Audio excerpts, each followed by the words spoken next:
ચાંદીપુરા વાયરસના પ્રકોપ વચ્ચે વડોદરાના શિનોરમાં આરોગ્ય વિભાગ એક્શનમાં આવ્યું। શિનોર તાલુકાના ગામડાઓમાં પણ ડોર ટુ ડોર સર્વેની કામગીરી કરવામાં આવી। 14 વર્ષના બાળકોની તપાસ કરવામાં આવી રહી છે। આ સાથે જ પાવડરનો છંટકાવ કરવામાં આવ્યો। જે ઘરોમાં લીપણ જોવા મળે છે ત્યાં સર્વેની કામગીરી કરવામાં આવી।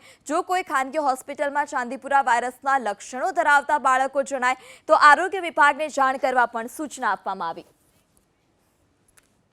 સુરેન્દ્રનગરમાં શંકાસ્પદ ચાંદીપુરાથી એક બાળકીનું મોત નીપજ્યું।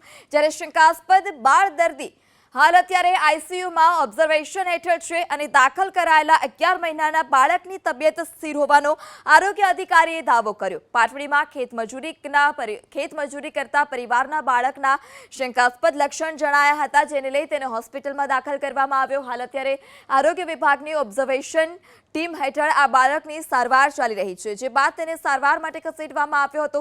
જોકે સારવાર સમયે બાળકીનું મોત નીપજ્યું, જેને લઈ આરોગ્ય વિભાગ એક્શનમાં છે।